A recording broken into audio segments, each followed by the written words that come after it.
Hi.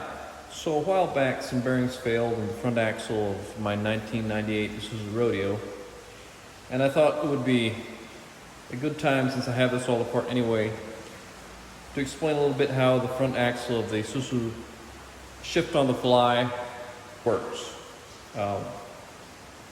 There are some variances of this, but pretty much any Isuzu that has shift on the fly has a similar system. Some are vacuum actuated, as is this one. Some are electrically actuated.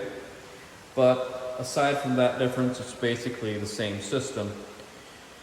So I have it pretty much all apart here except for the diff and the right-hand side inner CV joint.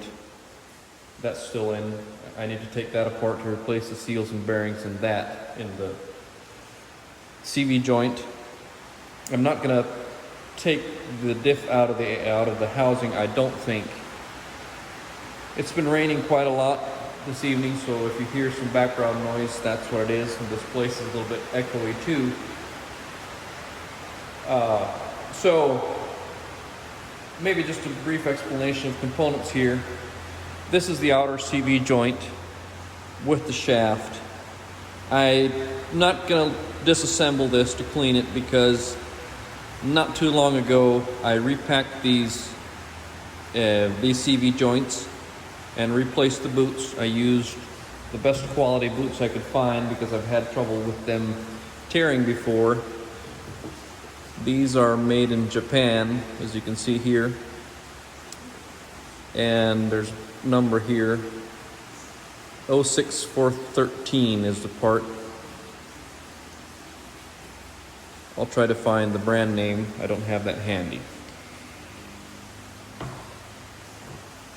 This part here is what is often referred to as soup can.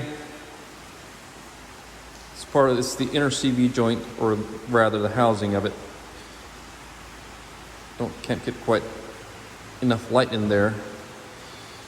But this, together with this assembly here, is what makes up your inner CV joint. Now, the difference between the inner and outer CV joint is this sliding action. As your suspension articulates up and down, the distance between the wheel hub, which would be this end here, no, other side. So this spline fits together here. A clip holds it on. This fits in here, allows your articulation on the inner end. This is your wheel side. As your suspension articulates, the distance between the two joints changes. So this inner CV joint allows for axial travel. This can slide in and out and articulate. So that's the difference between the inner and outer CV joints. Now, the part that failed in this case, I'm not sure what failed first, but the bearing and the seal that holds this into the diff failed.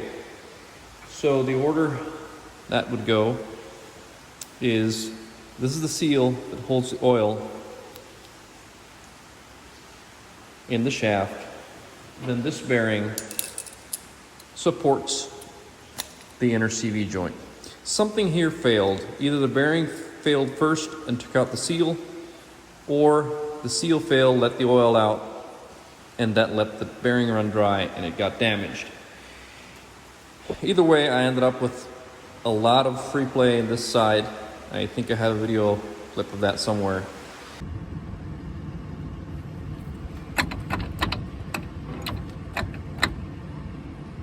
And that's the reason this was all taken apart.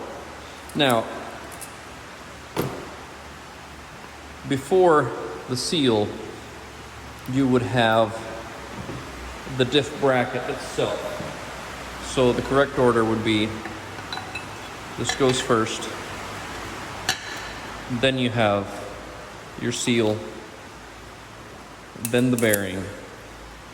There are grooves for clips, for circlips in there. One before the bearing and one after.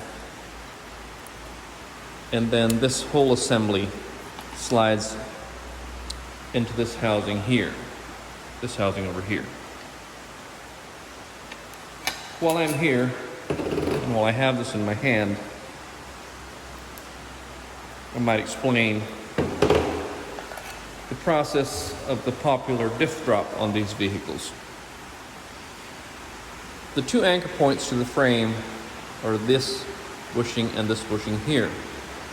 Now on these Rodeos, I believe you can drop the diff to some extent by putting spacers here between the frame and the bracket, dropping the diff down. The rack and pinion steering system on these allows for that to some degree. The earlier system that does not use rack and pinion does not allow for much drop because there's interference with the bracket and the steering linkages. So the diff drop process is you cut here on each side and across the top. Slide this down as much. These 4 bolts are what hold the bracket to the diff, or rather the diff to the bracket. So you cut down both sides and across the top, slide it down as much as you want to drop your diff, weld it up, and weld a plate in the void that's created up here. That drops your whole diff. You do that on both sides, make sure you get the same distance on both sides, and that will drop your diff. I'm not going to do that, although maybe I should since I have this all apart anyway. What I really wanted to explain is the function of the shift on the fly. Now, in the earlier Isuzus that had either auto-locking hubs or manual locking hubs, this part here, together with that actuator, is absent. And this inner cup would have a long shaft like this that would connect it directly to the differential. The difference here is that the shift on the fly system does not use any sort of freewheeling hubs. They don't use auto hubs, they don't use manual hubs. They use what we call a drive flange. And I might include a better description of that later. I might have some lying around somewhere. I converted this to manual hubs. But basically, with the shift on the fly system, your axle shafts and inner cups are always turning when the vehicle is moving. So this whole assembly, this boot that belongs here, the inner assembly here, and the inner soup can are always turning on both sides as long as the vehicle is moving.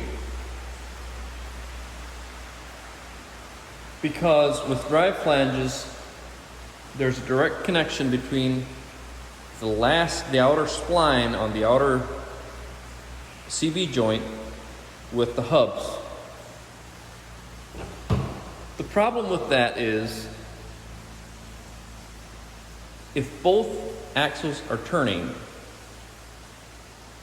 then your drive shaft will turn. So what Isuzu did to get around that was they came up with this system here to disengage one side of the differential from the wheel. So that system works like this. So remember, this is your left-hand side inner CV joint. So we already looked at how the bearing, the bracket, and the seal function here. Inboard of that, we would have this spline here. That belongs here. on the end of this. That in turn goes like that. And I'll explain the support and bearing structure a little further. Now I'm going to take off the inner CV cup so I can hold this better. But inside here, there's a needle bearing, and that's this needle bearing here belongs in here, and the snout of this spline part rides in there, so that supports this and eliminates this plate.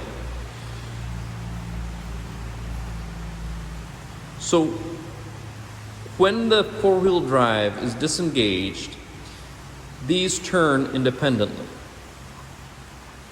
So what that allows to happen is the inner CV is turning on this side, it's turning on that side, but they're not connected. So since only one side, this side here, is turning in the differential, that allows the drive shaft to be stationary. So the third component of this is this.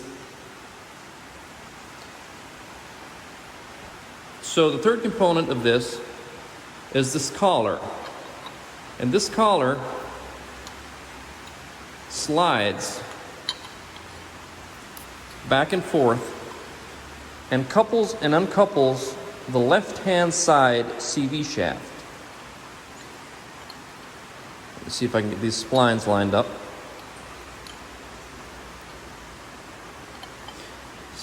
Slides over there, couples these two together, and now they turn as one unit. That's when your four-wheel drive is engaged. When you disengage your four-wheel drive, this slides back over and allows them to turn independently. Now, what allows that to work, or what makes it slide, is this actuator here. Now, this is a vacuum actuator. Some of the newer models use an electric actuator. I believe up to the current model Dmax, they still use this system, but they use an electric actuator. This here is a switch. It's an indicator switch. It tells the four-wheel drive module that this is engaged or disengaged. So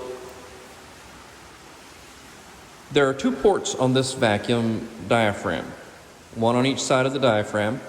So if vacuum is supplied to one side, to this side, it shifts this yoke over, and if vacuum is applied to the other side, it slips the yoke back the other way. So this collar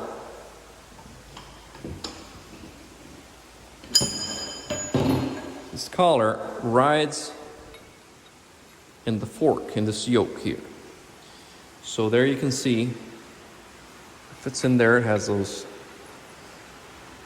tines there that slide in the groove. Now these parts need to be cleaned up yet a little more. So this is what slides back and forth. That would be disengaged, and this would be engaged. That little movement there is all it takes to engage and disengage the CV joint or CV shaft. Let me see if I can get this together here. Here we would have it engaged. Now this goes backwards. It's together that way. Now, this collar turns, well, now it's slid over there for me.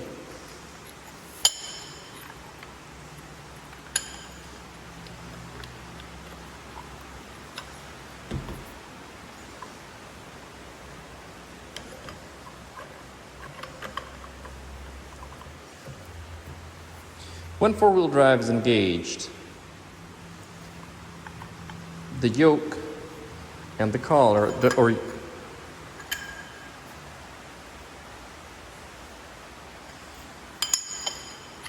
so when four-wheel drive is engaged, like this, the collar spins in the yoke, like so. When it's disengaged, I'm sliding the whole actuator over here.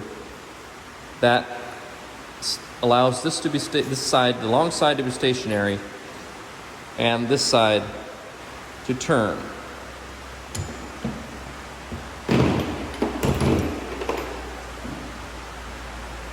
This all happens inside this housing. As I say, this needs to be cleaned up yet. It's here.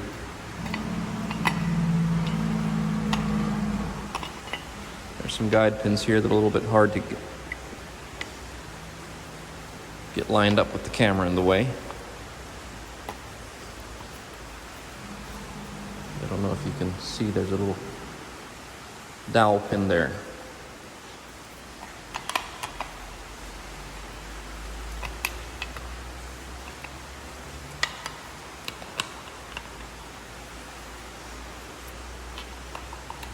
There we go.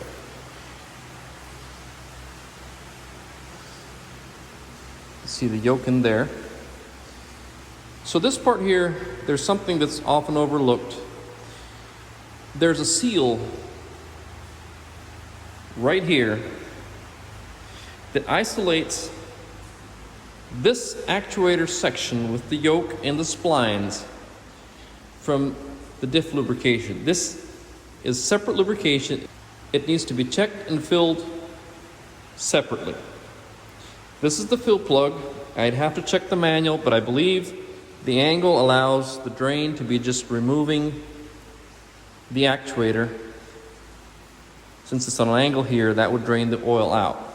I think what happened was, with the failure on this vehicle, the oil seal failed. The oil was never checked. It ran dry and damaged this side, right from this flange out. Everything from here over is fine. Now, I said I would mention the support structure of this inner shaft, and there is a seal, which is this seal. This is not an OEM part. I haven't taken the old seal out from there yet. I could not get an OEM part, but this is the same dimensions. So that belongs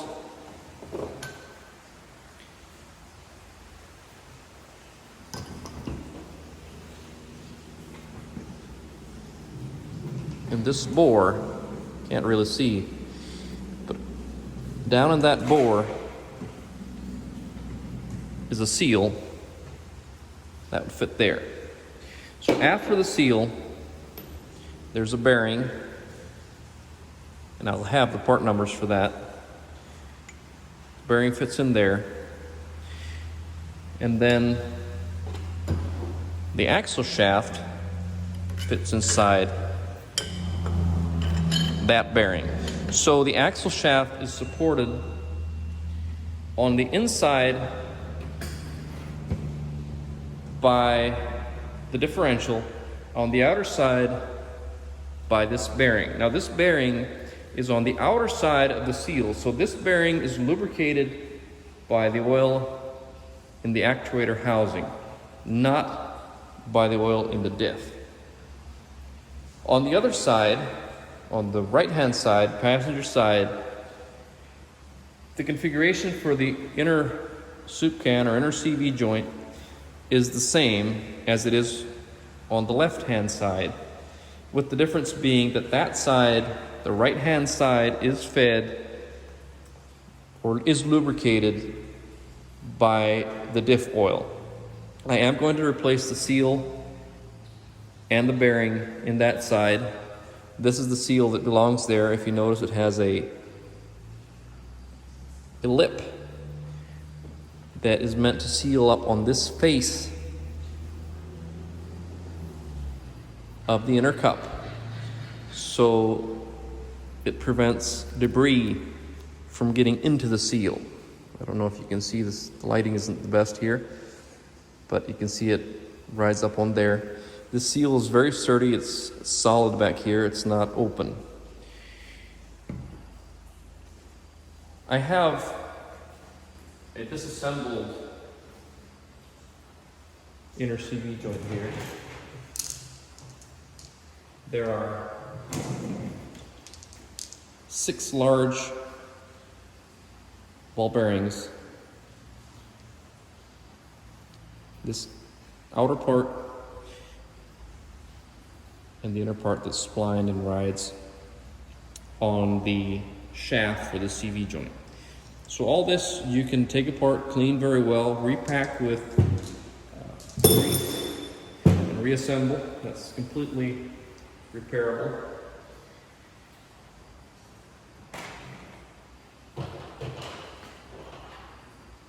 Sometimes when disassembling these, people have a bit of trouble getting the inner joint apart.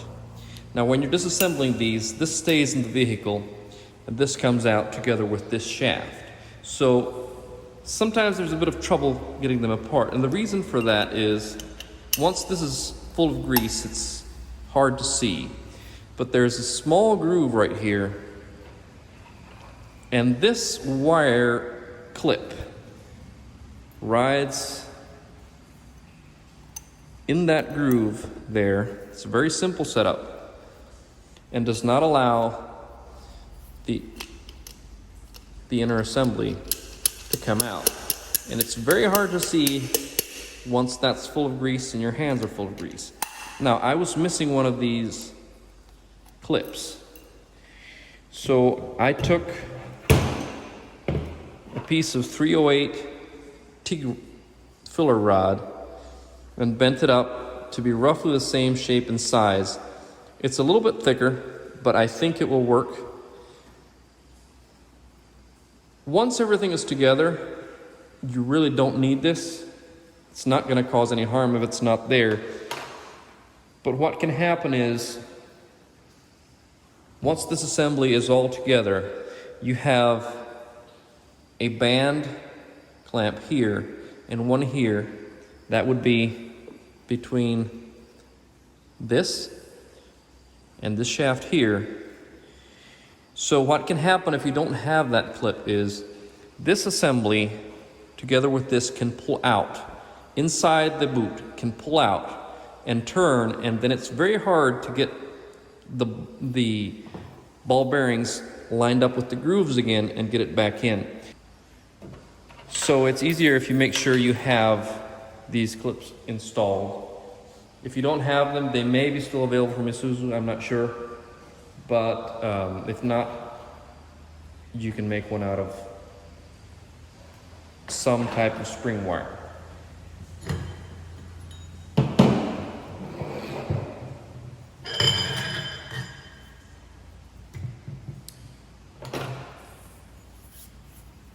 There's a groove on the shaft here. That is for this clip, which prevents the bearing from sliding off this way. Then this clip, once again, belongs in the bore here, and it prevents the bearing, together with the shaft, from sliding out.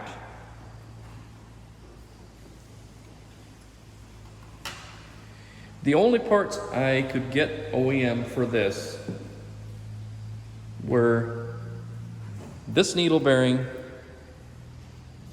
and these two seals, the axle shaft seals.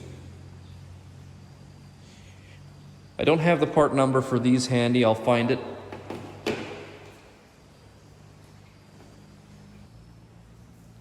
This is the part number for the needle bearing. It's still available from Isuzu.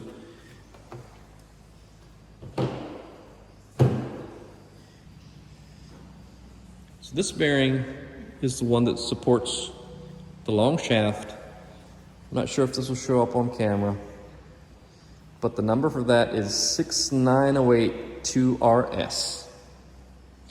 You should be able to get this from any bearing supplier. And the bearings For both sides, inner CV joint, the one that hold it to the housing, support it in the housing, are 6006 ZNR. The important part of this bearing is make sure it has this clip, which does not allow it to move inward once it's installed. It could be a rubber seal here.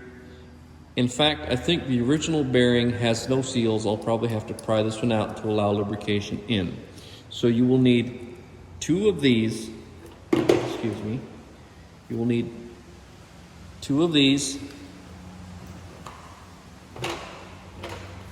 you will need one of these, 69082 RS, and you will need two of these outer seals. You will need one of these seals. It's a metric seal. The dimensions are 34 millimeters internal, 54 millimeters external, and 8 millimeters width. The clips should be reusable, and then you will need one needle bearing of the part number I mentioned before. The rest is pretty straightforward. This is a breather. This is a breather. This over here are the vacuum lines that engage and disengage, and also some breather lines. I have to get that sorted out yet. I will try to get some footage of assembling this, or at least once I have it assembled, to show the process a bit more. I'm not sure I can film it being put back in the vehicle, but I will try to get at least some footage of that process. So basically, that is the function, the shift on the fly front axle for Isuzus.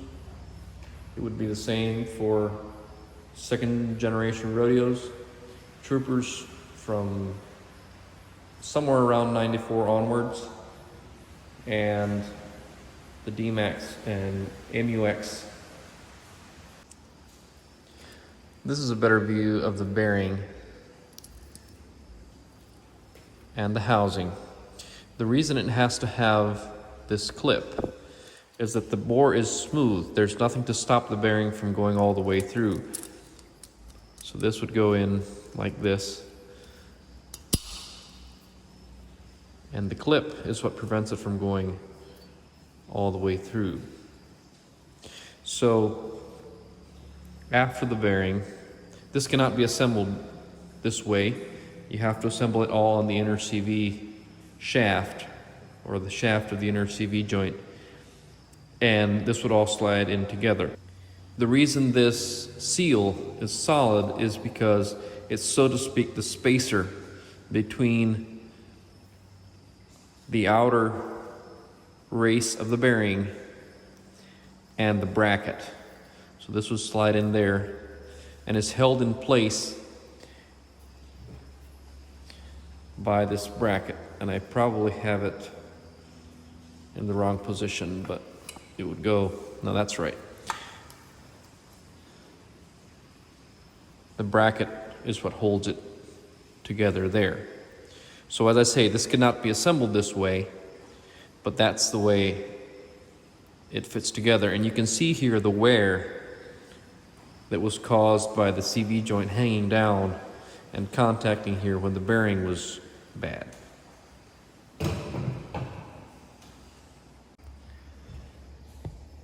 So here's a better view of the seal. That right there is the original seal. Now this is a double lip seal. I could not find the original seal. This is an ordinary seal.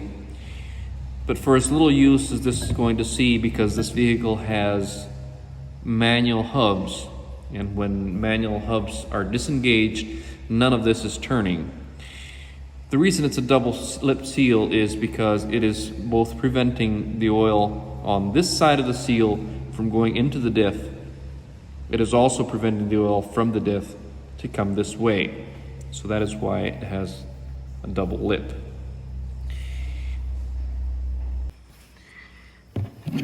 I do need to remove the seal from at least one side of this bearing to allow the oil from the actuator housing to lubricate it. So here I have assembled the inner CV shaft and the coupler to demonstrate what would happen if you use drive flanges or if you keep your hubs locked and do not have shift on the fly system, or if it is permanently engaged. Your wheels, as you drive down the road, would be turning both inner and outer shafts, and that causes the drive shaft to turn as long as the wheels are turning. But if we disengage one side, this side can turn and this side can turn, but the drive shaft remains stationary. Another thing on these differentials that is frequently confusing is they're often identified as 10 bolt or 12 bolt. The front would be a 10 bolt. This is a 10 bolt. Oftentimes people think we're referring to the bolts that hold the third member to the housing.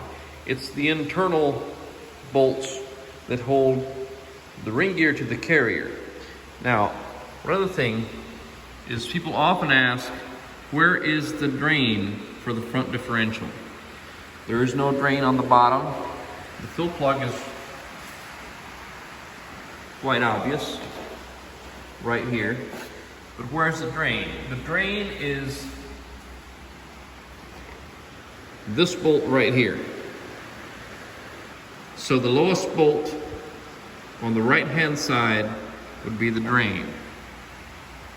Now this is a Dana built differential. I believe it was only used in the first run of 98 Rodeos, and I believe the difference, the way you can tell them apart is this one only has 2 splines here, or the webbing is only 2 splines. The Isuzu built has 3. Now they are interchangeable. The whole third member can be removed and replaced with an Isuzu built ordinary 10 bolt, but the internal parts are not. I believe there are no lockers available for this third member, but you could replace it with any other 10 bolt third member and it would be a direct drop-in fit. So I hope this is some help to somebody. The hands got progressively dirtier and the rain got progressively louder as the evening went on. So I hope everything is understandable and visible and audible. Thanks for watching.